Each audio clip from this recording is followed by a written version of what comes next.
Terima kasih Pak Hikmat. Assalamualaikum warahmatullahi wabarakatuh.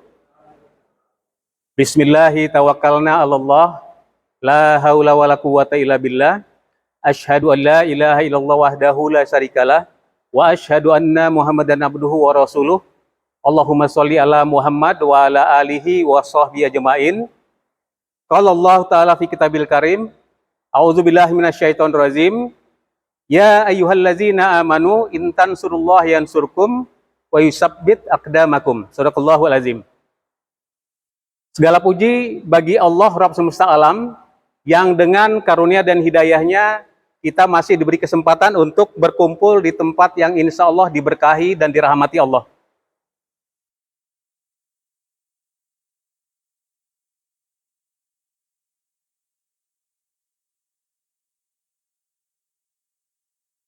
Dan kita juga masih diberikan jutaan kenikmatan, terutama nikmat iman dan Islam, nikmat sehat, dan nikmat-nikmat lain yang sejatinya kita sering abai. Mudah-mudahan dengan seringnya kita dekat kepada Allah, maka kita akan mudah untuk mensyukuri seluruh nikmat-nikmat Allah Subhanahu wa Ta'ala. Salam dan salam terhatur kepada junjungan kita Nabi Muhammad Shallallahu Alaihi Wasallam, yang dengan perjuangan dan pengorbanan beliau, keluarganya, sahabat-sahabatnya, tabi'in, tabi'ut tabi'in, alim ulama terdahulu, dan kita sebagai umatnya yang saat ini sedang berjuang untuk tetap istiqomah dalam rangka menegakkan agama Allah di muka bumi ini. Mudah-mudahan nanti kita bisa bersama-sama Rasulullah di akhirat. Saya doakan kepada bapak-bapak dan ibu-ibu semua, serta keluarga, semoga Allah berikan kesehatan yang prima, anak-anak yang soleh dan solehah, rezeki yang berkah dan berlimpah, serta kebermanfaatan hidup. Dan tidak lupa kita doakan juga kepada para pemimpin kita, guru-guru kita, orang-orang tua kita, dan semua umat Islam yang sedang berjuang juga untuk menegakkan agama Allah di muka bumi ini. Amin ya rabbal alamin. Baik Bapak Ibu sekalian, hari ini kita belajar sedikit tentang bagaimana menghadirkan pertolongan Allah. Kalau saya tanya sedikit ya kepada Bapak atau Ibu, apakah hari ini pertolongan Allah itu sudah turun?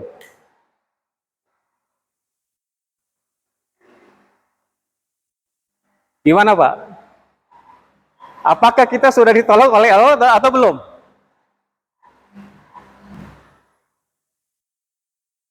Kumaha, Bapak? Sudah? Gitu ya? Udah cukup berarti? Sudah cukup? Belum? Hah? Masih banyak?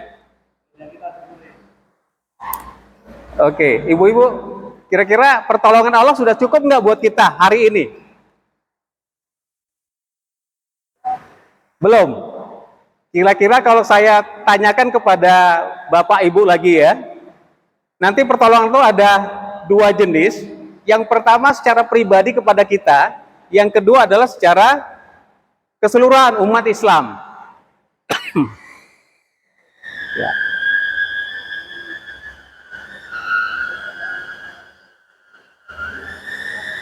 Di sini kita akan belajar tentang bagaimana pertolongan Allah, ya, kita rekonstruksi dengan headset dan mindset. Jadi Allah telah berfirman di dalam Al-Quran, ya ayyuhallazina amanu in tansurullaha yansurkum wa yusabbit aqdamakum. Hai orang-orang yang beriman. Jadi kalau dikatakan hai orang-orang yang beriman, maka Allah sedang menunjukkan kepada khusus bukan orang muslim tapi orang beriman. Karena ada orang muslim mengaku muslim tapi tidak kuat imannya. Gitu ya. Jadi kalau dikatakan hai orang beriman, ini adalah orang-orang yang benar-benar beriman. Apa katanya? Jika engkau menolong agama Allah, maka Allah akan menolongmu. Pertanyaannya, bagaimana cara menolong agama Allah supaya Allah menolong kita?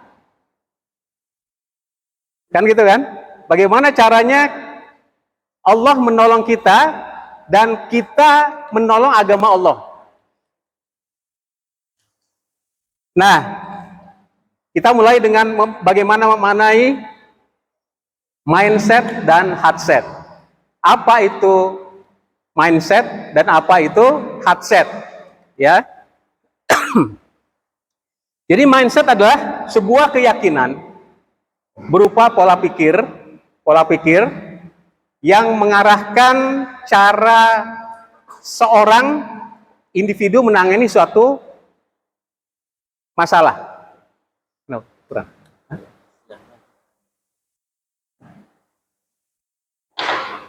Menangani suatu situasi atau problem atau masalah. Itu adalah mindset, ya, pola pikir. Maka banyak orang mengatakan, ini mindsetnya seperti apa sih? Banyak orang yang punya pola pikir yang berbeda. Hari ini, ya, dengan pola pikir yang berbeda, maka ketika ada pilpres, setiap orang punya cara pandang yang berbeda karena pola pikirnya berbeda. Kan gitu ya? Itu adalah mindset. Apa itu headset? Yaitu sebuah keyakinan berupa keimanan, ya, keimanan berarti ada di dalam kalbu yang mengarahkan seseorang untuk memahami, memilih dan membenarkan sesuatu. Nanti di sini ada kata kunci sebetulnya. Kalau kita ngomongin memahami, memilih, maka ada satu kecerdasan tertinggi manusia, yaitulah vote intelligence, kecerdasan memilih. Saya tanya kepada Bapak Ibu semua ya, maaf, ada berapa manusia di muka bumi ini, Bapak? Ada berapa?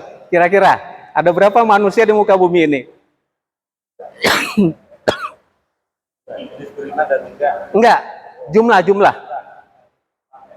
jumlahnya. Ada berapa?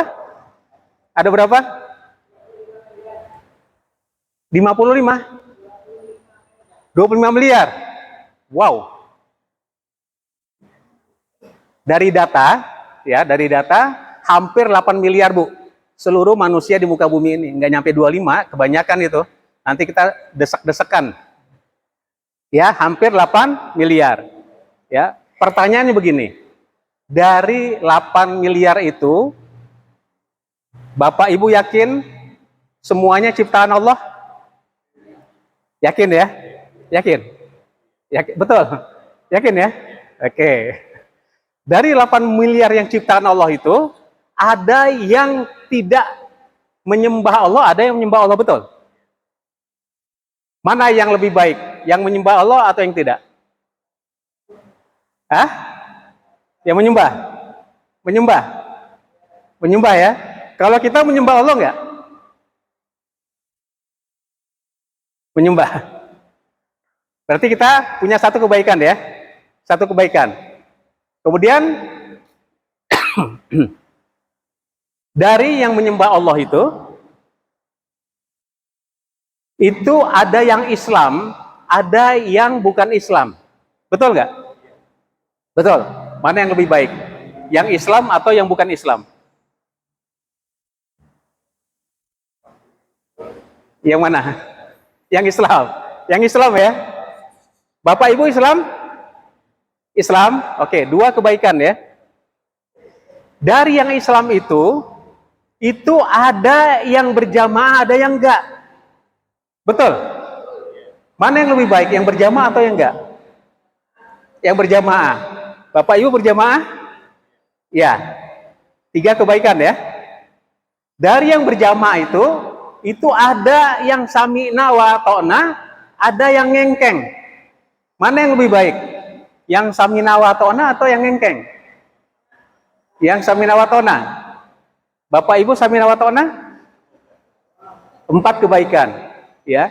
Dari 4 pertanyaan aja itu kemudian kita sudah tahu pilihan terbaik ketika semua orang memilih empat-empatnya secara benar, maka dia punya kecerdasan memilih yang sangat tinggi. Vote intelligence. Dan vote intelligence itu adalah tingkat kecerdasan manusia yang paling tinggi. Ketika dia bisa memilih Allah dibanding yang lain, maka itulah tinggi. Karena tidak semua bisa memilih Allah. Gitu ya. Oke. Rekonstruksi bagaimana menyusun dan membangun kembali agar antara pola pikir atau mind dan keyakinan atau heart bisa harmonis. Ya, jadi kalau sini saya gambarkan, di sini heart itu akar dan kemudian mind itu adalah daun ya atau buah nanti di atas. Nah, bagaimana bisa sinkron antara heart dengan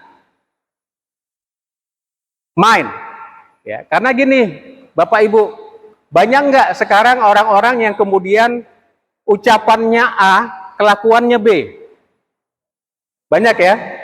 Banyak nggak orang yang kemudian mengajak, pilih saya, nanti dikasih macam-macam. Kenyataannya enggak. Betul nggak? Betul ya?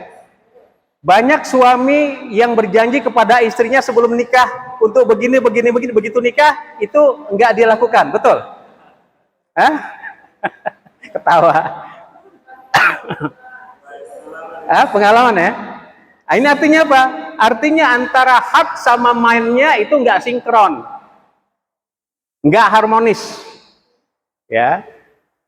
Berikutnya adalah bagaimana menyusun dan membangun kembali agar antara perilaku dan niat, ya, antara perilaku dan niat itu bisa sejalan.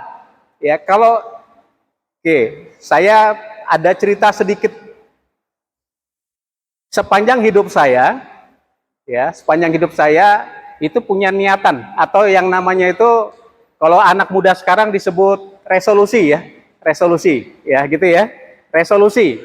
Nah, tiap tahun bikin resolusi dan alhamdulillah sih kalau saya itu semua resolusi saya yang utama itu sudah bisa ditunaikan. Artinya apa? Antara niat dengan perilaku saya itu bisa disebut sejalan. Banyak nggak Bapak Ibu kita lihat orang-orang yang punya niat yang besar, tapi kemudian perilakunya tidak sesuai dengan niatnya. Banyak ya? Banyak. Ini artinya apa? Artinya antara niat dan perilaku itu tidak sejalan. Kemudian bagaimana menyusun dan membangun kembali agar antara yang nampak atau daun dan yang tidak nampak atau akar itu bisa sinergi. Bagaimana akar dan daun itu bisa sinergi? Kalau akarnya bagus, ya, daunnya bagus, insya Allah maka kemudian buah pohon itu akan berbuah yang baik. Ya, kebayang nggak Bu? Ada pohon yang akarnya nggak ada, bisa hidup nggak? Nggak bisa hidup. Atau sebaliknya, ada pohon yang daunnya habis terus, nggak ada daunnya sepanjang masa. Kira-kira akarnya bisa habis nggak? Bisa juga, ya. Nah, kemudian bagaimana menyusun dan membangun kembali agar antara kebaikan atau general, ya sesuatu yang general, karena kebaikan itu diamini oleh seluruh umat manusia tentang kebaikan. Dan kebenaran, yaitu khusus. Ya, kalau kebenaran, maka dikatakan orang Islam benar nggak Pak? Mana agama yang paling benar? Islam, karena Bapak orang Islam, gitu ya. Ya, karena kita orang Islam, maka kita katakan Islam adalah yang paling benar. Tapi apakah kita yang mengatakan atau Allah yang mengatakan? Agama yang diridhoi di sisi Allah adalah Islam, ya, bukan kita yang ngomong tapi adalah Allah.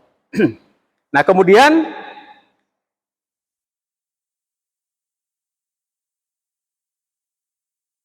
bagaimana menyusun dan membangun agar antara ikhtiar atau usaha dan pertolongan Allah itu bisa hadir serentak.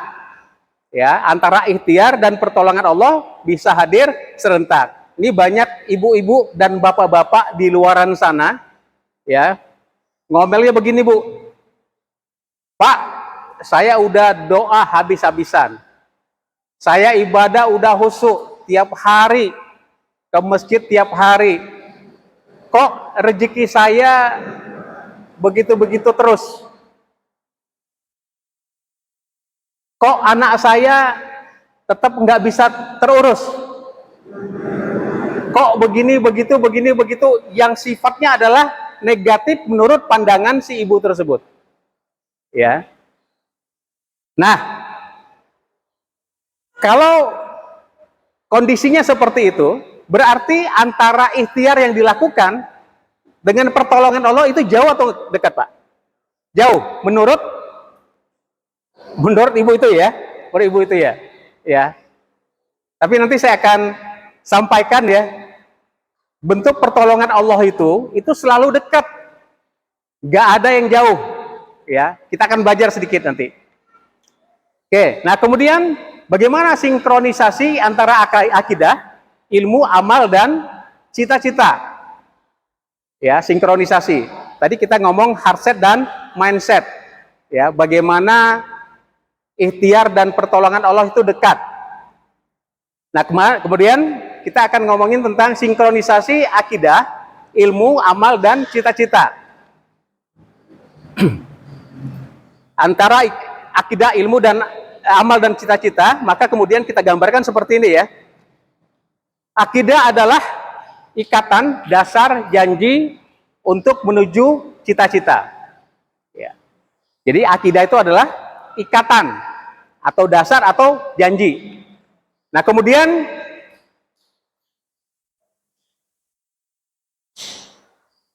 orang yang berakidah harus punya cita-cita. Kita punya akidah nggak, Bu? Bapak? Punya akidahnya apa? Islam. Cita-citanya apa? Masuk surga. Yang pribadi masuk surga ya? Betul ya? Pinginnya masuk surga kan? Ya. Kalau secara umum, secara berjamaah pinginnya apa? Cita-citanya? Cita-citanya apa? Kalau secara Islam berjamaah seluruh dunia, cita-citanya apa, Pak? Hah? Cita-citanya adalah bisa menjadi rahmatan lil alamin, dan itu harus dimulai dengan Islam harus bisa menguasai seluruh dunia ini. Karena sebetulnya hanya Islam yang akan bisa menampilkan rahmatan lil alamin. Itu cita-cita ya. Nah, kemudian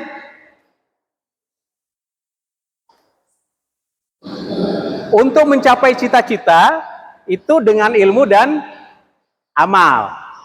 Kalau kita mau cari cita-cita itu harus ada ilmu dan amalnya. Ya. Tidak mungkin ada orang bisa beramal tanpa ilmu. Itu nanti bisa sesat. Ya, kita gambarkan nanti seperti ini ya. Akidah adalah akidah yang benar harus diisi dengan ilmu dan amal yang benar. Ya, kalau kita ngomongin akidah yang benar, maka harus diisi dengan ilmu dan amal yang benar. Bisa nggak, Pak? Kita pingin akidah yang benar, tapi ilmunya ilmu nyolong, ya, amalnya nyolong. Bisa nggak kira-kira? Nggak bisa. Karena apa? Karena akidah yang benar tidak mengajarkan seperti itu. Ilmunya beda. Maka ketika ngomong akidah yang benar, kita harus punya ilmu dan amal yang benar juga. Ya. Kemudian orang yang berakidah tapi tidak punya ilmu, ini seperti pohon tidak disiram. Kalau pohon tidak disiram ngapain? Kering, layu. Ya, itu ilmu tapi berakidah tapi tidak punya ilmu. Jadi akidahnya itu kosong.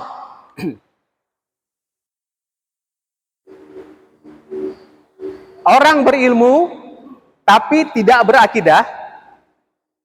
Ya, tadi orang berakidah tapi tidak punya ilmu. Sekarang orang berilmu tapi tidak berakidah. Ini seperti pohon tak berakar. Hidup apa mati, Pak? Hidup apa mati? Kalau pohon tanpa akar, hidup atau mati? Mati. Jadi ada orang berilmu tapi tidak berakidah, itu seperti mayat hidup sebetulnya. Ya, atau seperti itu. Nah, kemudian orang berilmu tapi tidak beramal seperti pohon tak berbuah. Ya, orang yang berilmu tapi tak beramal seperti pohon tidak berbuah. Kalau pohon tidak berbuah, mungkin Bapak Ibu akan mengatakan, oh ya Pak, saya sengaja memang nanam pohon yang itu yang dibutuhkan adalah keindahan daunnya, itu beda. Tapi kebayang nggak kalau misalnya Bapak Ibu nanam pohon duren, ya, dan kemudian yang tumbuh itu petek, kecewa nggak kira-kira? Kecewa. Kenapa? Karena harapan kita adalah duren, kan gitu kan? Nah, begitu harapannya duren, yang muncul adalah petek, kita kecewa. Walaupun kita petek itu juga suka, kan gitu kan? Ya, atau seperti itu. Nah, jadi antara akidah, ilmu, amal, dan cita-cita itu harus sinkron. Ya, harus sinkron. Supaya apa? Supaya akar dan daunnya juga itu sinkron. Nah, ini ada gambaran. Nanti mungkin saya ada satu pertanyaan ya. Kalau ditanya ini seperti kering seperti ini adalah pohon tidak disiram atau pohon akarnya rusak ya sehingga kemudian kering. Kalau yang ini berarti pohon yang sempurna ya, akar, daun dan buahnya baik. Oke. Satu pertanyaan kepada Bapak Ibu. Pohon apa, Bu, yang terbaik di muka bumi ini? Hah? Kelapa. Kelapa itu kalau ada badai, itu copot, Bu. Pohon mangga. Mangga. Pohon mangga. Alasannya apa, Pak? Daunnya daun mangga. Akarnya akar mangga. Pohonnya pohon mangga. Buahnya mangga. Buahnya buah mangga. Kembangnya kembang mangga. Oh gitu. Berarti ada pohon kelapa, ya, akar bawang, itu ada gitu Pak? Nggak ada juga. Nggak ada tadi pohonnya duren, buahnya petek, nggak juga gitu kan? Ya. Pohon mangga. Mungkin Pak Jupri bilang bahwasanya pohon mangga itu karena punya akar tunjang. Ya, akar tunjang tahu ya Bu ya? Itu akar tunjang itu akarnya menghunjam ke bumi. Ya. Tapi ternyata bukan itu. Ada satu pohon itu yang kemudian itu disebut dengan Sajaroh Toyibah. Yaitu pohon yang baik. Nah, sebetulnya sudah saya gambarkan nih. Pohon yang baik itu ternyata adalah kurma. Kok bisa gitu ya? Oke. Kok bisa gitu, Pak? Ini juga akarnya akar kurma, Pak. Batangnya batang kurma. Daunnya daun kurma. Buahnya buah kurma juga, ya. Kenapa seperti itu? Oke, pertanyaan berikutnya. Ada yang tahu nggak bagaimana cara menanam kurma? Di awal ya, tapi bukan di sini ya, di padang pasir. Hah? Pak Jupri, tahu? Oh, gimana Pak? Belum tahu. Ada yang tahu nggak? Saya kasih pertanyaan ini supaya kita bisa persis tahu Bu. Karena nanti cara menanam itu dan menghasilkan kurma yang disebut dengan Sajaroh Toyibah itu akan kita bisa aplikasikan kepada anak keturunan kita sebetulnya. Ya, cara mendidik. Kok bisa begitu? Oke, saya sampaikan. Jadi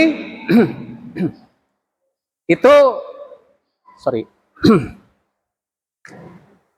ini pohon kurma, ya. Akarnya betul, bukan akar tunjang, tapi akar serabut. Tapi kenapa kemudian akar serabut ini bisa menghujam terus ke dalam bumi sampai menyebar kemana-mana, ya ada rahasianya. Rahasianya adalah iya. Jadi pohon kurma yang baik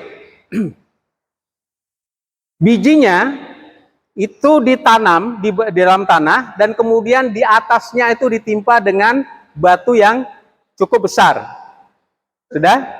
Nah, dan itu di padang pasir. Di padang pasir itu yang namanya air itu sulit. Maka kemudian si kurma ketika sudah mulai tumbuh akarnya, dia nggak bisa ke atas. Karena apa? Dia cari dulu makanan yang cukup. Kemana? Ke dalam. Semakin ke dalam. Sehingga dia menyebar kemana-mana. Ke seluruh arah. Ya. Setelah dia dapat nutrisi, maka bijinya itu semakin besar dan kemudian mulai ada tumbuh, tapi di dalam masih kecil.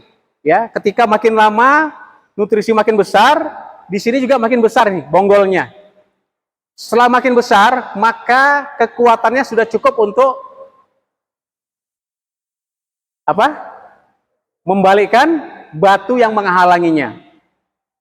Artinya apa? Artinya kita juga ya mendidik anak-anak kita ini nggak bisa dengan cara membuat mereka itu mudah sebetulnya. Harus dipersulit apanya? Macam-macam ya, dipersulit macam-macamnya. Karena ternyata para nabi dan para sahabat mendidik anak-anaknya kecil itu nggak ada yang dimanjakan, nggak ada yang dikasih fasilitas yang luar biasa meskipun mereka kaya raya. Semuanya diperlakukan seperti bagaimana biji kurma itu ditanam. Ketika dia sudah bisa mandiri sendiri, barulah kemudian fasilitas itu bisa digunakan. Kenapa? Karena dia sudah gunakan itu untuk kebutuhannya, bukan untuk keinginan. Ya, ketika seseorang melakukan sesuatu untuk kebutuhan, maka dia akan hebat. Tapi kalau orang melakukan sesuatu untuk keinginan, maka dia akan hancur. Ya, ini adalah rahasia pohon kurma yang disebut dengan sajarah thayyibah. Oke, kemudian bagaimana kita meraih kesempatan dan mengoptimalkan manfaat?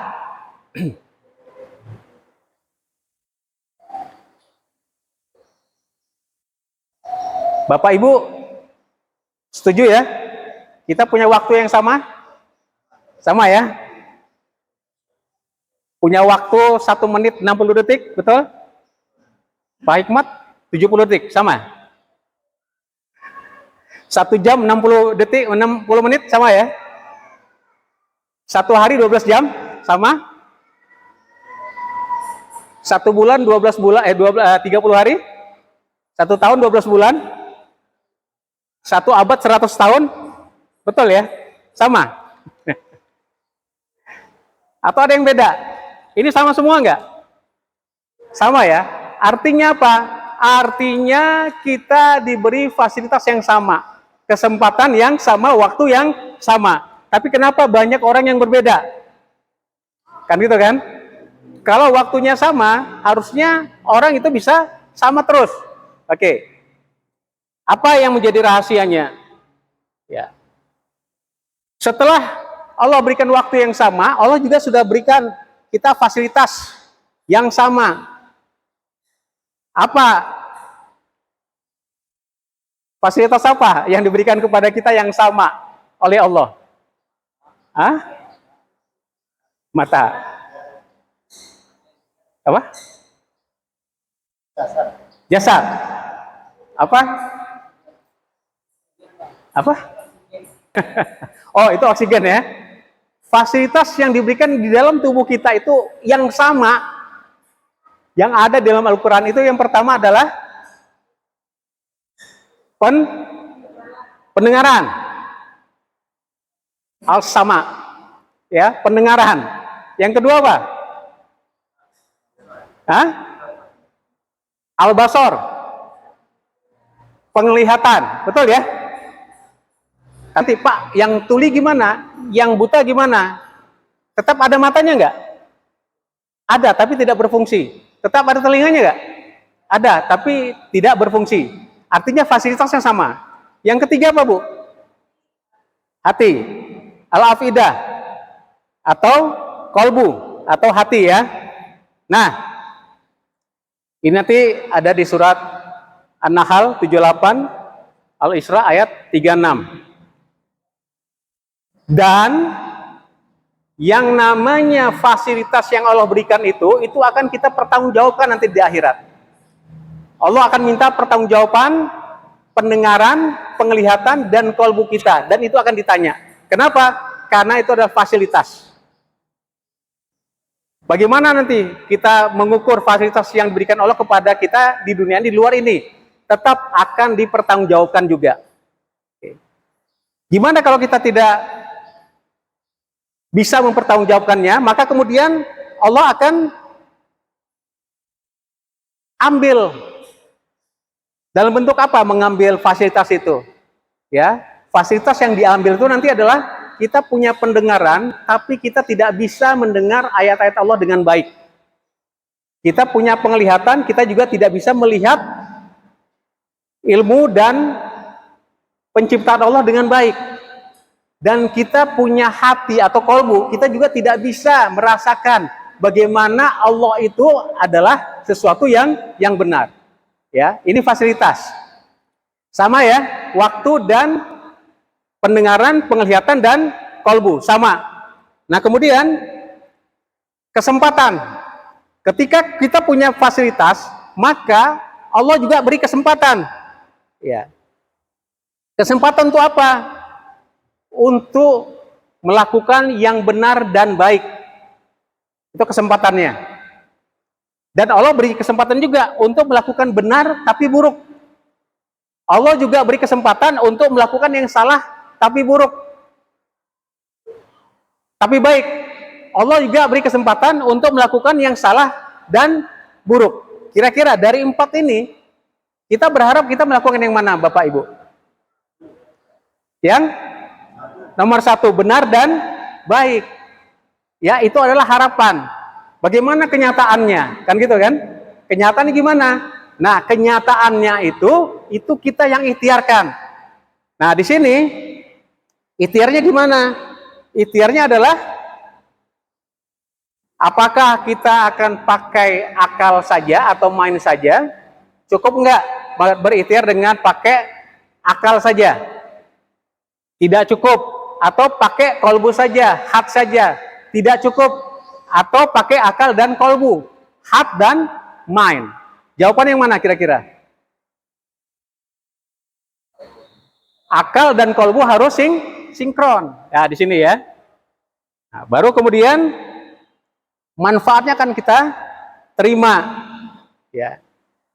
Nanti manfaat ini juga macam-macam.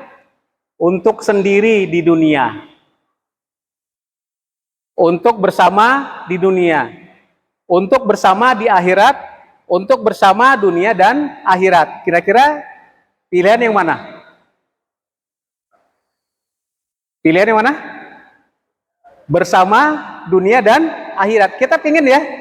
Ya, makanya kemudian kan doanya kan apa? Rabbana atina fit dunya hasanah wa fil akhirati hasanah wa qina azabannar. Artinya apa? Dunia dan akhirat. Oke. Nah, jadi ini kita punya kesempatan, maka kita raih kesempatan itu dan kemudian optimalisasi manfaatnya. Ya, manfaat di dunia dan akhirat. Karena Bapak Ibu, ya, kita di dunia ini hanya sebentar, nggak lama, sangat sebentar. Lamanya nanti di akhirat. Orang yang punya vote intelijen yang tinggi, maka dia akan memilih mana yang paling kekal, yaitu akhirat, bukan dunia. Maka dia akan mati-matian untuk mencapai akhiratnya, bukan mencapai dunianya. Bisa saja di mata orang dia itu hina di dunia, tetapi di mata Allah bisa jadi mulia, kan gitu ya. Yang paling bagus apa? Di dunia dan akhirat itu mulia. Nah, supaya mulia di dunia, kita harus punya kemenangan. Kita harus mencapai kemenangan. Tidak ada orang yang kalah itu mulia. Orang yang mulia itu adalah orang yang menang. Coba Bapak Ibu sedang berlomba, ya, lomba lari aja. Kira-kira yang berada di panggung nomor 1 paling tinggi itu yang juara berapa? Juara 1 itu pemenang, ya, diberi kemuliaan. Bapak Ibu pernah ke Monas? Pernah? Sampai puncak? Belum. Apa yang ada di puncaknya itu? Emas. Emas itu logam mulia atau logam hina? Logam mulia. Karena dia logam mulia, maka kemudian ditaruh di atas. Kita umat Islam itu adalah umat yang mulia. Kenapa? Karena Nabi kita adalah manusia yang paling mulia dibanding nabi-nabi yang lain. Nabi-nabi yang lain itu nabi kita juga, tapi kita umatnya Nabi Muhammad. Nabi Adam sampai Nabi Isa semuanya punya aib, semuanya punya cacat. Satu-satunya nabi yang gak punya aib dan gak punya cacat adalah Nabi Muhammad. Itu sebabnya kenapa Nabi Muhammad itu diberikan hak untuk memberi syafaat. Sementara nabi yang lain itu tidak diberi hak untuk memberi syafaat. Kalau nabinya mulia, kalau nabinya sempurna, kira-kira umatnya harus mulia atau hina? Harus sempurna, harus mulia juga. Kan nggak sinkron kalau misalnya mulia, nabinya mulia, umatnya hina. Harusnya nabinya mulia, umatnya mulia. Nabinya pemenang, umatnya pemenang. Itu sebabnya kenapa Nabi Muhammad menurunkan Al-Quran untuk dipelajari, untuk diaplikasikan supaya umatnya menjadi umat yang menang. Islam itu pasti akan menang. Yang nggak pasti adalah siapa yang akan memenangkan Islam itu. Apakah kita termasuk atau bukan? Kan gitu kan? Ya, maka kemudian kita harus berlomba-lomba berada di barisan orang-orang yang memenangkan Islam. Oke. Nah, dari semua bahasan sebelumnya, maka kemudian kata kuncinya yang terakhir adalah bagaimana kita menghadirkan pertolongan Allah dan mencapai kemenangan. Karena tadi Nabi kita mulia, pemenang, maka umatnya juga harus mulia dan menang. Ya. Syarat kemenangan, nah ini ya. Kalau kita mau menang, syaratnya ada. Ada yang tahu nggak syaratnya apa? Ini anak-anak muda nih. Syaratnya apa? Anak tua juga nggak ngerti. Hah? Apa Bu? Syarat kemenangan? Berusaha dan jujur. Oh, sungguh-sungguh. Berusaha dengan sungguh-sungguh. Oke. Kalau ibu sudah berusaha dengan sungguh-sungguh, itu pasti menang. Belum tentu. Berarti bukan syarat berarti. Ya, yang namanya syarat itu kalau kita lakukan itu pasti terjadi. Oke. Oke ya. Hah? Apa? Harus curang biar menang. Curang. Ini pernyataan nyeleneh ya. Harus curang biar menang. Apa? Kompak dan bersama. Oke. Kalau ibu udah kompak, udah pasti menang. Hah?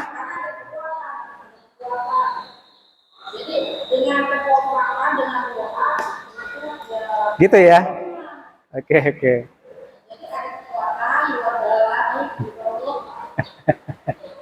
Ya, ibu ini terlalu pede ya mengatakan seperti itu ya, tapi nggak apa-apa ya. Bisa jadi itu bagian dari kemenangan sebetulnya, tapi bukan itu syaratnya ya. Satu-satunya syarat kemenangan itu adalah apa? Hah?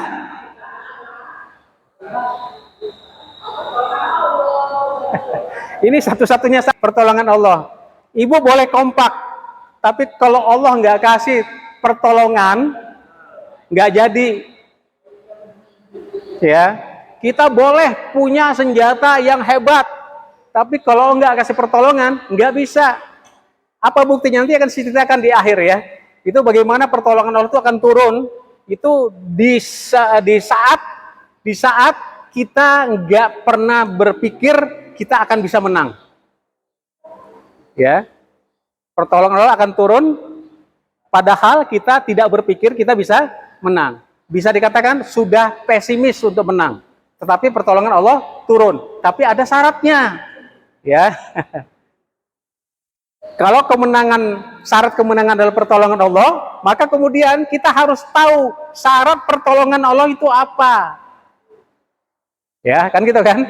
Kalau syarat kemenangan adalah pertolongan Allah, maka kita harus tahu syarat pertolongan Allah itu apa.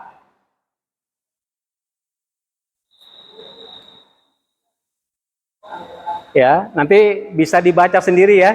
Ini pertolongan Allah di kemenangan itu ada di surat Al-Fat ayat 1 sampai 3, An-Nasr ayat 1, kemudian At-Taubah ayat 48 dan kemudian As-Saff ayat 13. Itu tentang kemenangan. Kenapa kita ngomong kemenangan? Karena dengan kemenangan kita akan bisa melakukan banyak hal di muka bumi ini untuk akhirat kita.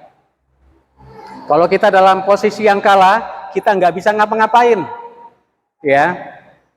Oke, ketika sudah ada pertolongan Allah sebagai syarat kemenangan, maka yang kita harus wanti-wanti, apakah syarat pertolongan Allah sudah kita raih atau belum? Ada yang tahu syarat pertolongan Allah apa?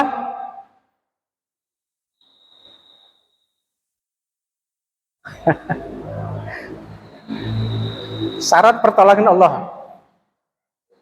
Kita ingin menghadirkan pertolongan Allah, bukan?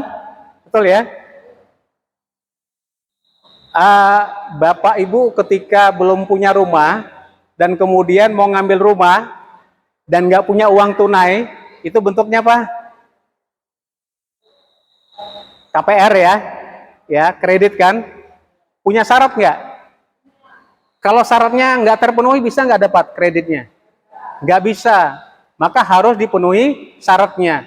Kalau pertolongan Allah punya syarat dan syaratnya nggak terpenuhi, Allah kasih pertolongan nggak? Nggak. Maka satu-satunya cara kita adalah bagaimana meraih pertolongan Allah dengan memenuhi semua syarat-syaratnya. Dan ternyata syarat-syaratnya nggak banyak, cuma 3. Ya, syaratnya cuma 3. Yang pertama apa?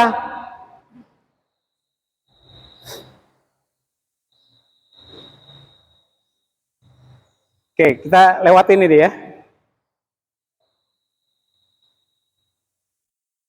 Adanya perintah yang, ini ya pertama ya, direspon dengan sami'na wa ato'na.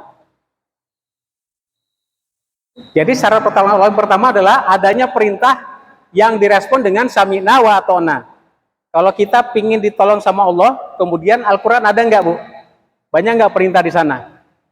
Bagaimana merespon Al-Quran itu? Itu dengan sami'na wa ato'na. Dengar dan taati. Ya, nanti akan saya gambarkan bagaimana cara mentaati dan mendengarnya itu. Kemudian adanya perintah yang disikapi dengan ikhlas, syukur, dan sabar. Nanti saya akan jelasin ikhlas itu apa, syukur itu apa, sabar itu apa. Bagaimana?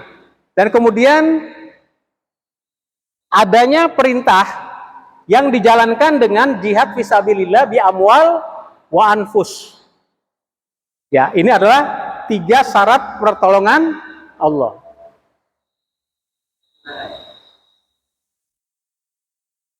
Kenapa? Ya, setelah dapat pertolongan Allah baru dapat kemenangan. Ya, tapi sebelum dapat kemenangan, kita raih dulu pertolongan Allahnya. Syaratnya itu direspon dengan sami'na wa ato'na. Disikapi dengan ikhlas, syukur, sabar. Dijalankan dengan jihad fisabilillah bi amwal wa anfus. Ya. Nah, bagaimana? Apa ini maknanya? Ya, maknanya apa sih?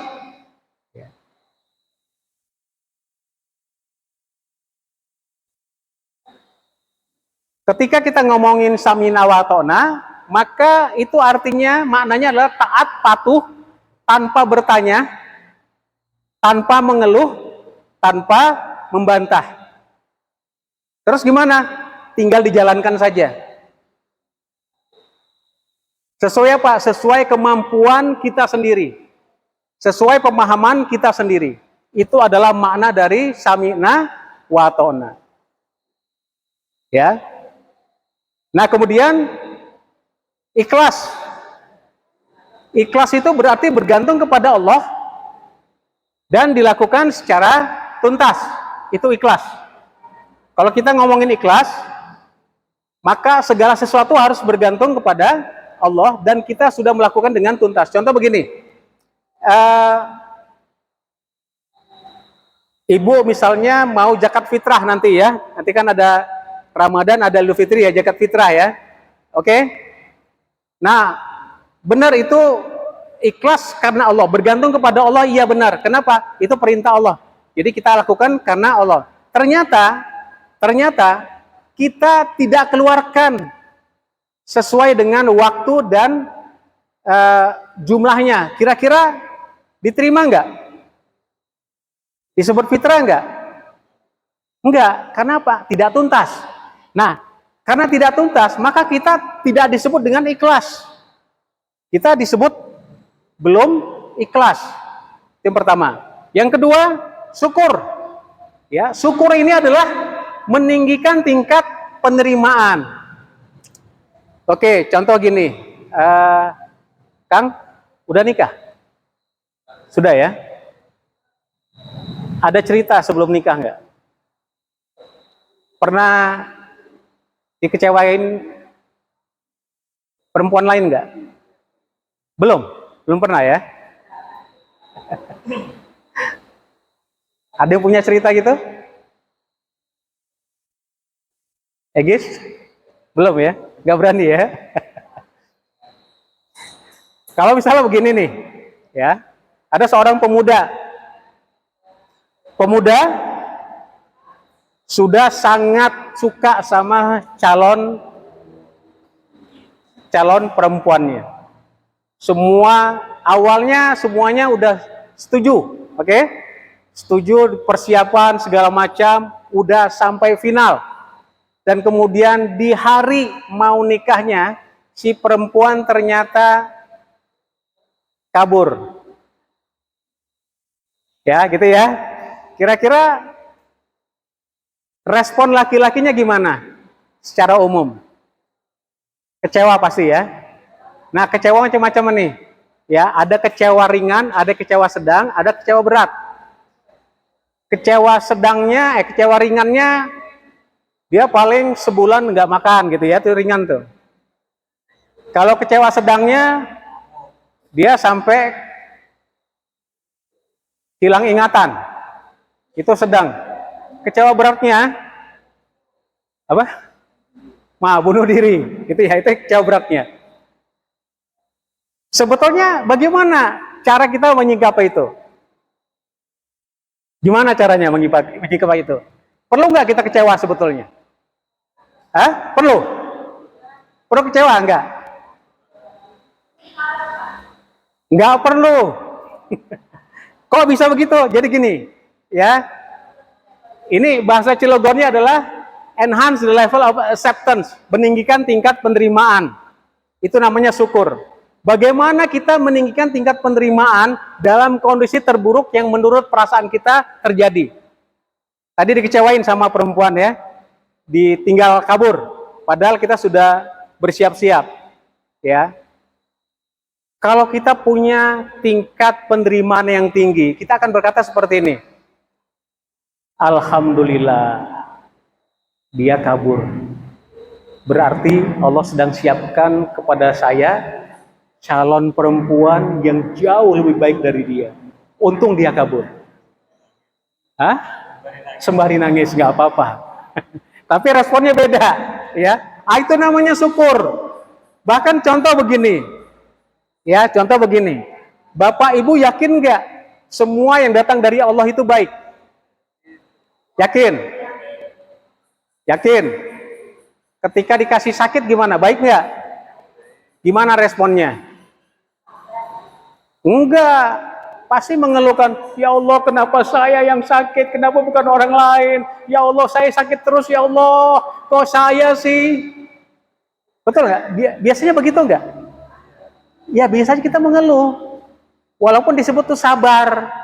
Ya Allah sembuhkan saya. Begitu dikasih udara yang gratis, nggak pernah bilang alhamdulillah ya Allah, Allah engkau berikan hamba udara tiap hari. Begitu sakit, kemudian minta sama Allah disembuhkan. Kalau kita yakin sakit itu adalah baik, maka doanya dibalik, Bu. Ya Allah, alhamdulillah engkau berikan aku sakit. Aku hanya tinggal tunggu apa hikmah dibalik sakitnya saya ini. Karena semua yang datang dari Allah itu baik. Ya, kalau baik maka respon kita harus baik. Kalau responnya itu baik, maka pertolongan Allah akan turun. Karena kita sudah syukur. Kan gitu kan? Ya. Kan tadi syarat pertolongan adalah ikhlas satu sudah. Ya. Syukur ya. Nah, syukurnya begitu. Nah, kalau sabar gimana? Sabarnya orang Jawa, ya, sabar orang Jawa itu menang, diem. Udah sabar. Udah nggak usah ngapa-ngapain, sabar aja. Kan gitu ya Pak ya? Ini orang Jawa kan? Iya. Weh sabar. Seperti itukah sabar? Ternyata enggak. Sabar dalam konsep Islam adalah selalu bergerak. Ya. Yang namanya sabar justru selalu bergerak. Kalau bahasa Cilegonnya disebut keep moving. Selalu bergerak. Jadi ketika kita dalam kondisi sabar, maka kita nggak diam. Kalau diam itu namanya pesimis. Kalau yang namanya sabar itu selalu optimis. Ya, gitu ya. Nah, pertanyaannya, kita sudah ikhlas belum? Sudah bersyukur belum? Sudah sabar belum? Berapa persen? Taatnya berapa persen, syukurnya berapa persen. Baru kemudian yang ketiganya adalah berjihad. Saya katakan di sini berjihad itu adalah cinta, mahabbah, ya, dengan harta dan jiwa. Ya, kita akan bahas nanti lebih dalam ya, lebih dalam. Nah, bagaimana bentuknya? Oke, di sini. Atiullah wa atir rasul wa ulil amri minkum, itu ayatnya tentang sami'na wa ata'na. Bagaimana penjelasan ayat ini sebetulnya? Ya, bagaimana taat kepada Allah, Rasul dan ulil amri itu bisa kita aplikasikan. Ya, ketika kita ngomong ulil amri, siapa ulil amri itu?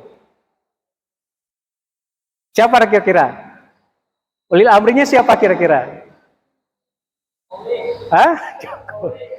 Iya, bebas sih ya, bebas kita menentukan. Itu sesuai dengan pemahaman dan akidah kita sebetulnya. Ya, tapi kemudian kalau kita anggap ulil amri sudah dapat, nah bagaimana ulil amri di rumah tangga kita?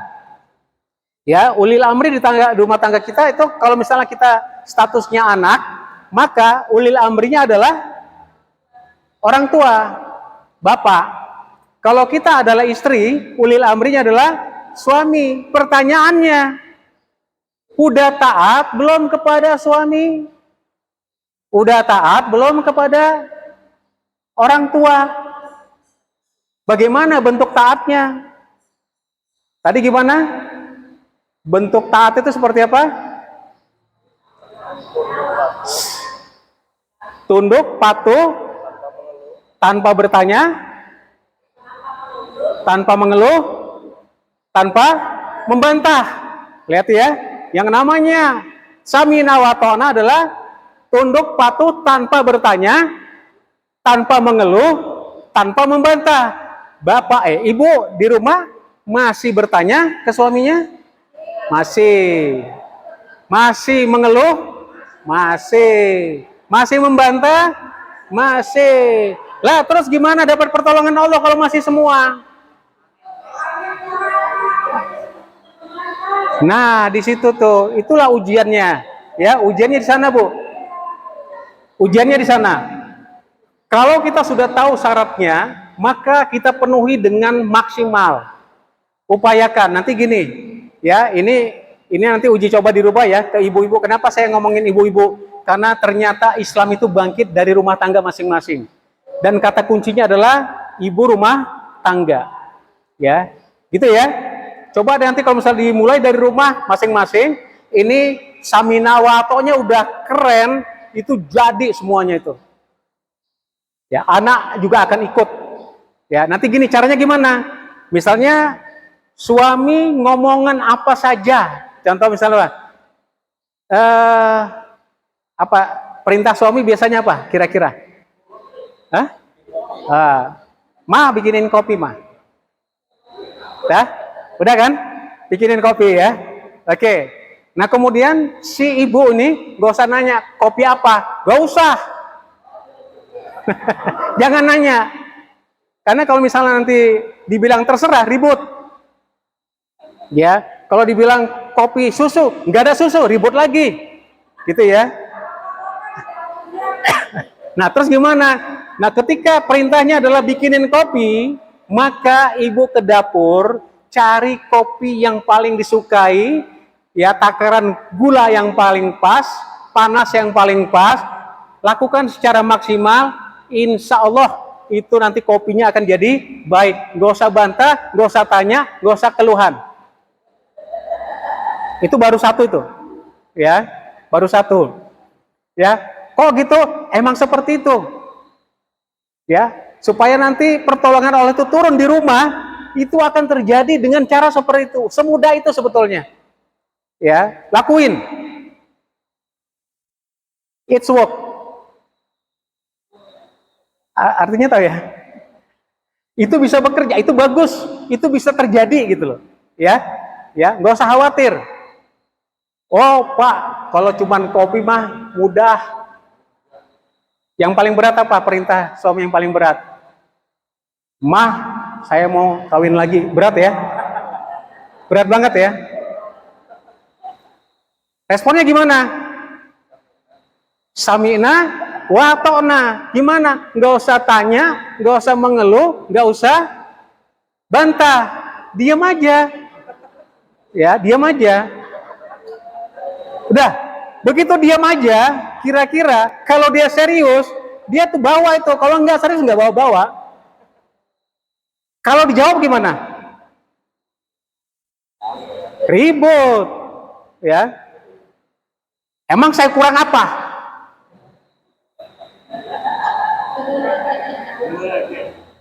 Atau tanya ringan, mau sama siapa? Kan gitu kan? Udah, jadi ribut. Coba diam aja, diam aja. Kalau laki-laki yang benar, yang bagus, itu ketika istrinya diam aja, itu cuma dua tuh respon si laki-laki.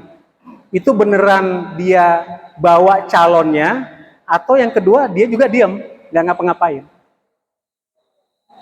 Ya, nah diamnya si laki-laki nggak ngapa-ngapain atau dia cari calon yang baru, ya itu adalah yang terbaik.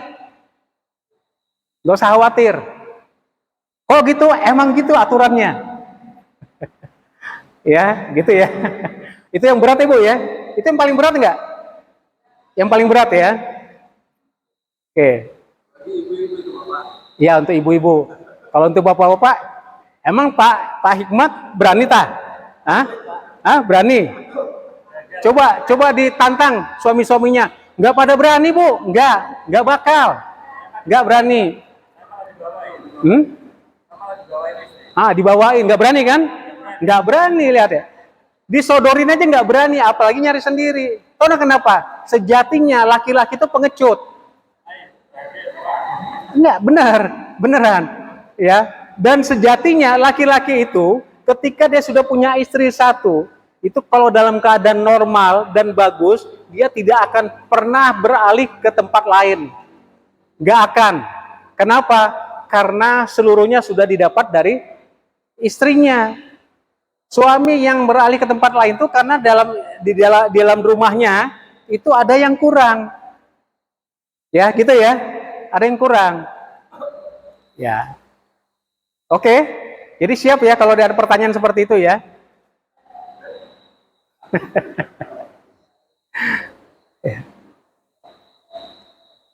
Nah, bagaimana bentuknya untuk ikhlas?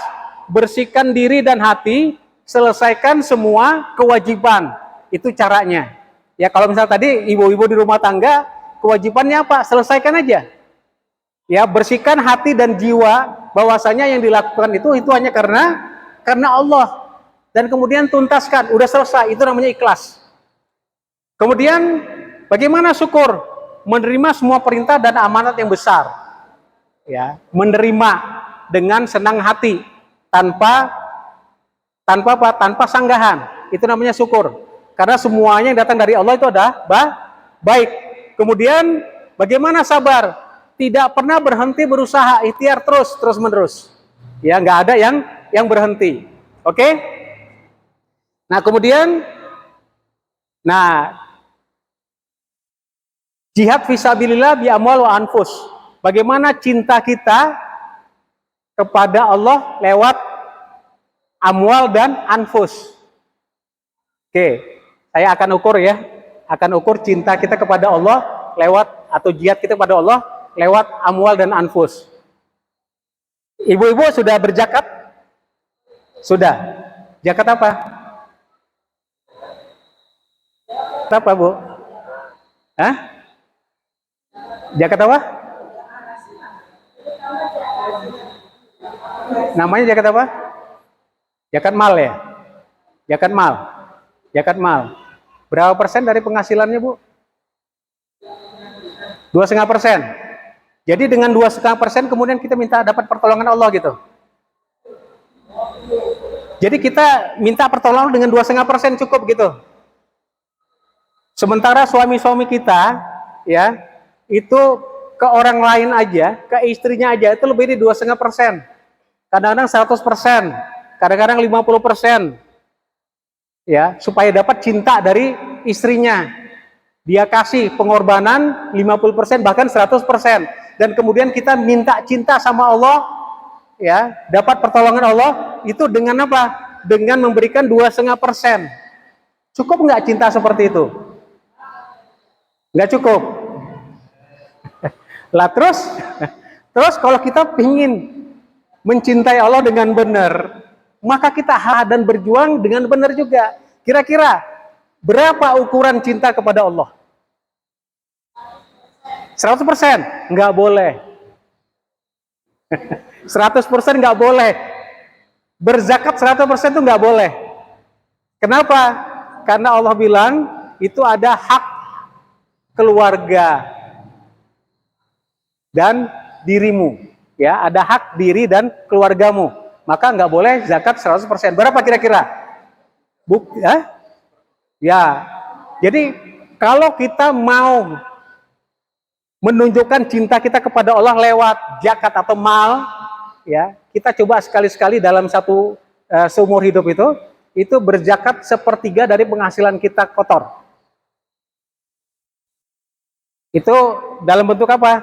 Dalam bentuk meraih cinta Allah, ya, supaya nanti pertolongan Allah akan turun. Ya.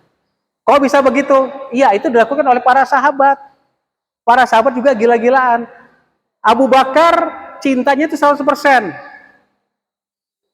Dia memberikan berapa? 100%. Nabi nanya kepada dia, "Wahai Abu Bakar, untukmu dan untuk keluargamu apa? Selama ada Allah dan Rasulnya, aku tidak akan berharap apapun yang lain." Itu Abu Bakar. Umar gimana? 50%. Tapi niatnya waktu itu untuk mengalahkan Abu Bakar. Tapi dia tetap kalah. Nah, Utsman 1/3 dari seluruh hartanya. Dan kata Nabi, ikutilah apa yang dilakukan oleh Utsman bin Affan. Berarti kita hanya boleh 1/3. Ya gitu ya. Nah, karena bolehnya 1/3, maka boleh juga loh kita sekali seumur hidup itu membuktikan cinta kepada Allah itu dengan berinfak atau berzakat itu sebanyak 1/3 dari penghasilan kotor kita. Ya, sehingga apa? Sehingga nanti pertolongan Allah itu akan turun dengan mudahnya. Insya Allah. Ya? Setuju? Setuju ya? Ibu-ibu setuju? Setuju ya? Yang di sini setuju? Setuju? Nah, kalau kita sudah lakukan semuanya, ya, tapi tadi belum sih ya, ya baru diperintahkan bikin kopi aja, udah pertanyaan udah banyak. Mau kopi apa? Hitam, manis enggak? Sedang, sedang kemana? Sedang yang lebih manis atau yang lebih enggak, gitu kan? Itu udah banyak banget gitu ya. Ya, harusnya gimana? Jangan. Samina watone, patuh tanpa bertanya, tanpa mengeluh, tanpa membantah, itu samina watona. Nanti Bapak Ibu bisa dilakukan ya, diuji cobakan. Coba nanti hasilnya gimana? Ya, ya hasilnya gimana? Insyaallah. Maka pertolongan Allah akan hadir. Pak, emang ada riwayat-riwayat yang menentukan seperti itu, bahwasanya pertolongan Allah itu akan hadir ya apabila kita sudah samina wa ta'na, kita sudah ikhlas, syukur, sabar, kita udah jihad fisabilillah bi amal wa anfus. Ada. Saya akan ceritakan tentang kisah perang Badar. Oke. Jadi perang Badar ini adalah perang pertama yang dilakukan oleh umat Islam kepada orang kafir. Tapi Bapak Ibu tahu nggak bahwasanya perang Badar ini nggak sengaja, karena diawali dengan apa? Dengan 300 muslimin Madinah, muhajirin dan ansor, dikumpulin Nabi untuk ngapain? Untuk mengambil harta mereka yang mau dijual oleh Abu Sofyan dan kawan-kawan ke Syam. Karena ketika hijrah, harta benda umat Islam itu tertinggal di Mekah. Dan itu dijarah sama orang Quraisy. Dan kemudian mau dijual ke Syam. Hasilnya mau mereka bagi-bagi. Nah, itu dapat diketahui oleh Nabi dan para sahabat. Maka kemudian diniatin apa? Kita ambil harta kita yang mau dijual. Ada berapa mereka orang? Ada 50 orang sekitar. Dan kemudian para sahabat terkumpul 313 orang. Kira-kira semangat enggak, Bu? Semangat enggak, Pak? Mau ngambil harta, lawannya 50 dan kita 313. Semangat. Dan pasti dapat ya. Ya, pasti dapat. Hitungannya kan begitu, ya. Ternyata niat itu ketahuan sama mata-matanya Abu Sofyan. Sehingga kemudian yang tadinya mau ngambil harta itu nggak bisa jadi karena mereka kabur duluan. Dan mengirimkan mata-matanya ke Quraisy, ke Mekah untuk apa? Untuk mengirimkan pasukan. Maka akhirnya yang tadinya mau jual emas, jual barang-barang, dikirimkan adalah pasukan 1000 orang lengkap dengan persenjataan. Sementara Nabi dan para sahabat itu ala kadarnya. Nah, pertanyaannya begini, kalau misalnya kita dalam kondisi seperti itu, para sahabat yang tadinya mau ngambil harta, ya mau ngambil harta, ada yang diharap harta itu, tiba-tiba berubah, yang tadinya mau ngambil harta, lawannya 50, sekarang sekarang mau perang, lawannya 1000. Kita masih tetap mau atau enggak? Hah? Ngeper. Secara logika kita akan bilang, ya Rasul, kalau gini urusannya beda. Ya, kalau ngambil harta oke, tapi kalau perang, waduh ini mati ini, gitu ya, kan gitu kan? Ya, maka kemudian Nabi tahu nih perasaan sahabatnya, dikumpulilah mereka semua. Dikumpulin. 313 itu dikumpulin semua dan ditanya, "Wahai saudaraku, wahai sahabatku, bagaimana pendapatmu dengan kondisi kita saat ini?" Apa tuh? Tadinya mau ngambil harta, sekarang mau perang. Maka kemudian pimpinan dari Muhajirin itu ada 85 orang yang ikut ya di sana. Dia berkata seperti ini, "Ya Rasulullah, kami tidaklah seperti umatnya Nabi Musa yang mengatakan, pergilah engkau kepada Tuhanmu dan kami akan duduk di sini menunggumu. Tapi kami akan mengatakan, pergilah engkau kepada Tuhanmu dan kami akan ikut bersamamu, berjuang bersamamu." Mewakili berapa orang? 85. Kira-kira Nabi udah senang? Belum.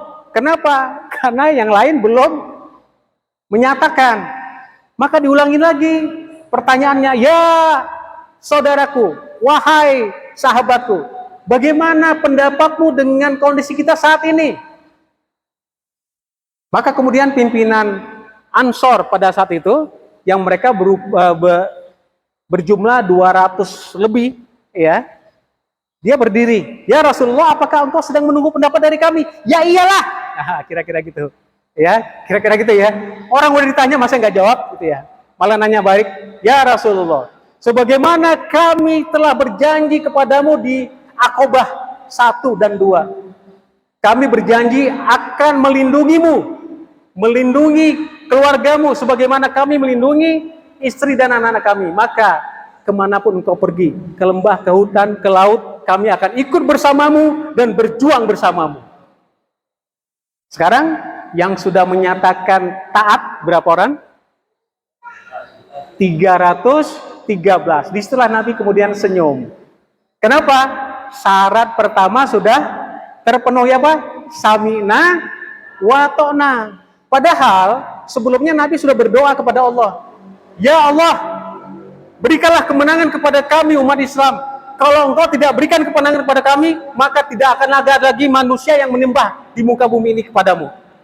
Itu doa yang paling dahsyat, paling maksa, ya. Dan Allah bilang apa? "Aku akan berikan pertolongan dengan menurunkan 1000 malaikat yang turun berturut-turut." Tapi Nabi tahu syaratnya bukan itu.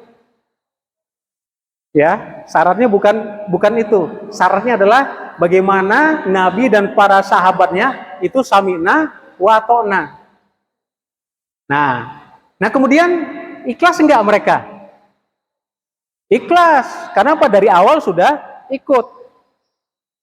Bersyukur enggak mereka?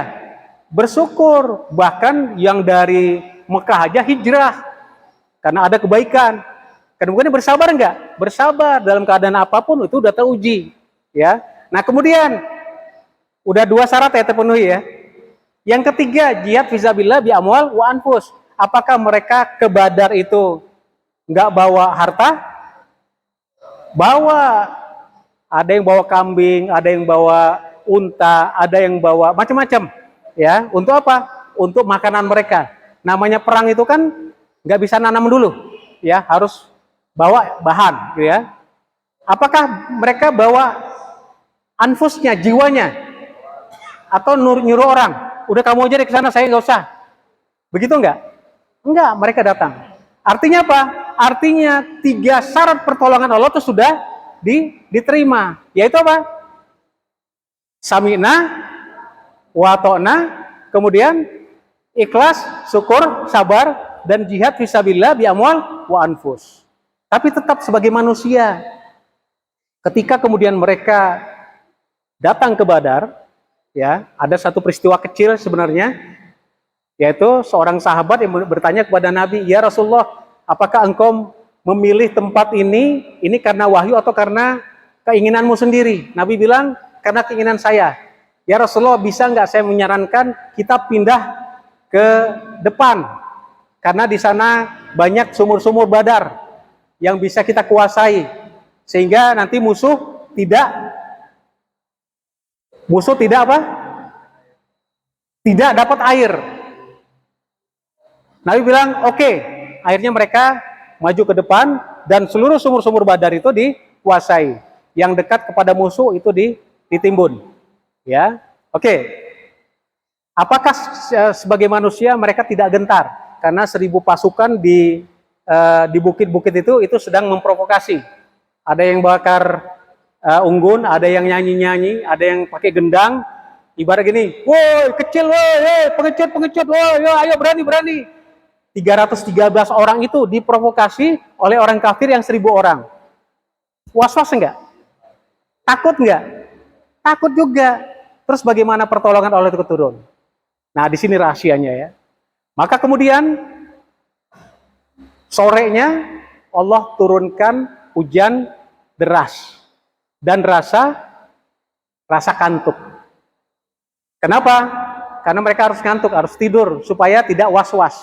Orang was-was itu nggak tidur, itu sepanjang malam itu jadi stres. Maka hujan lebatnya membersihkan dirinya dan rasa kantuk itu untuk menghilangkan was-was. Dan itu pertolongan pertama pada kewaswasan. Ya, P3K-nya. Ketika mereka tidur malam harinya, ya, sebagian besar sahabat dimimpikan Allah. Mimpinya apa? Mimpinya mereka berhadapan dengan musuh yang sedikit dan muslim yang banyak, sehingga mereka jadi semangat. Begitu turun bangun pagi-paginya, itu mereka dalam keadaan segar dan bersemangat. Jam 7 atau sekitar jam 8 mulai perang, karena perangnya itu sekitar 2 jam tok, 2,5 jam gitu ya. Akhirnya 1.000 orang kafir Quraisy itu cerai berai. Kenapa? Karena mereka ngelihat pasukan muslim itu banyak banget. Kenapa? Allah turunkan pertolongan yang besarnya, yaitu apa? 1.000 malaikat yang turun berturut-turut, ditambah 3.000 malaikat, ditambah 5.000 malaikat. Nah, itu cara pertolongan Allah. Banyak kisah-kisah lain, Pak. Kisah ini juga sejalan dengan kisahnya Tolut dan Jalut. Ya, secara singkat bisa saya katakan begini. Pasukan Tolut itu ada 80.000 orang. Ya, 80.000 orang. Pasukan Jalut itu ada 100 ribuan.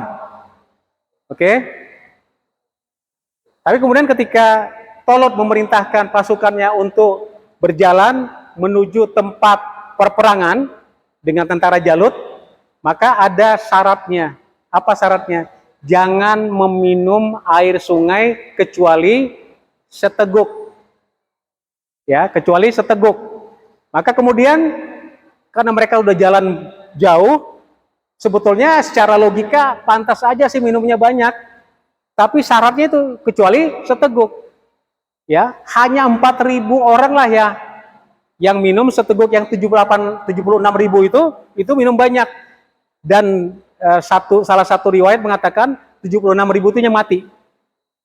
Tinggal 4.000. Ya, 4.000.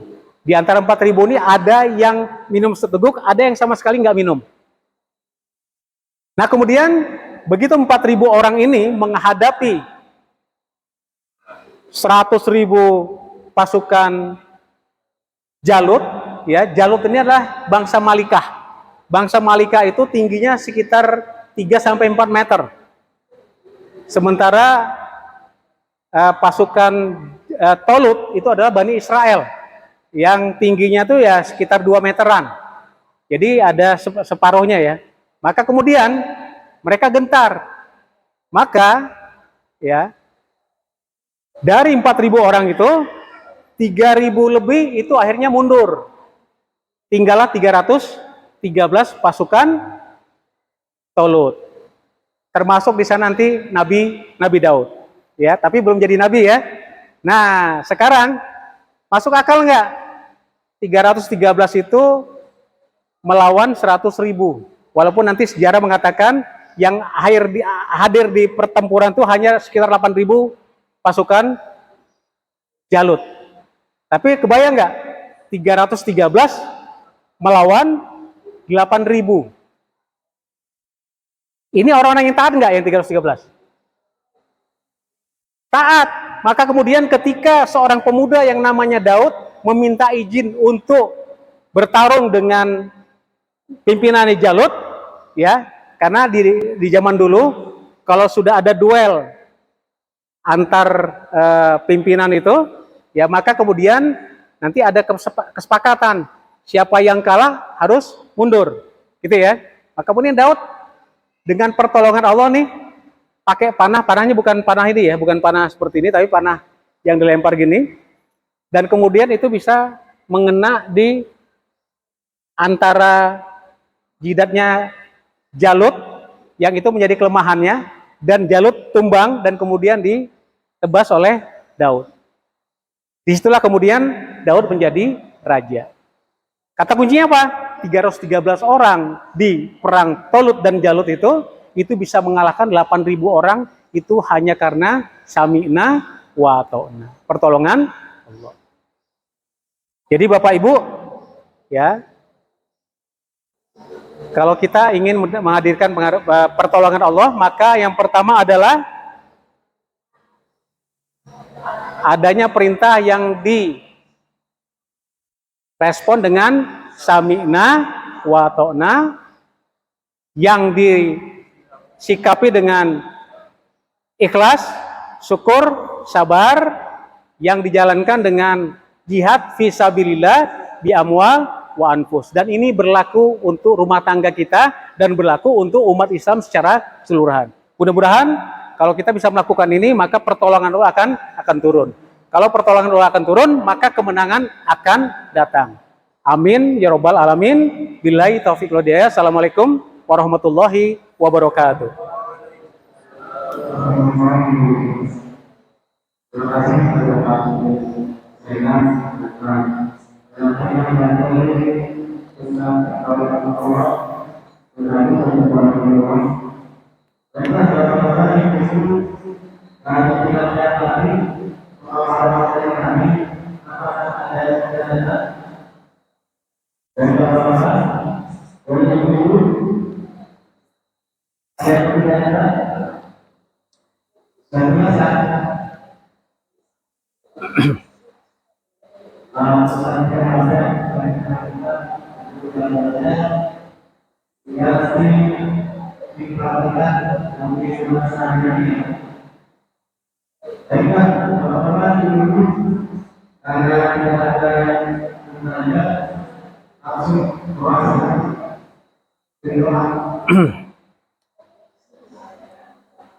Ya, baik. Kita berdoa sama-sama ya. Bismillahirrahmanirrahim. Alhamdulillahirabbil alamin. Wassalatu wassalamu ala asrofil anbiya'i wal mursalin wa ala alihi wa sahbihi ajma'in.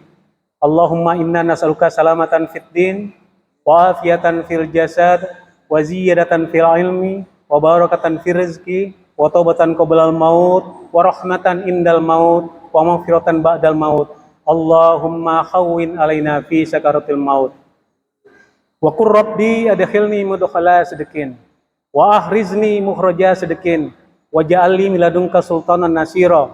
Allahumma rabbana ahrizna min hazihil qaryati zalimi ahluha wa ja'al lana min ladunka waliyya wa ja'al lana min ladunka nasira. Rabbana atina fid dunya hasanah wa fil akhirati hasanah wa qina azabannar. Subhanaka rabbil izzati amma yasifun wa salamun alal mursalin walhamdulillahi rabbil alamin.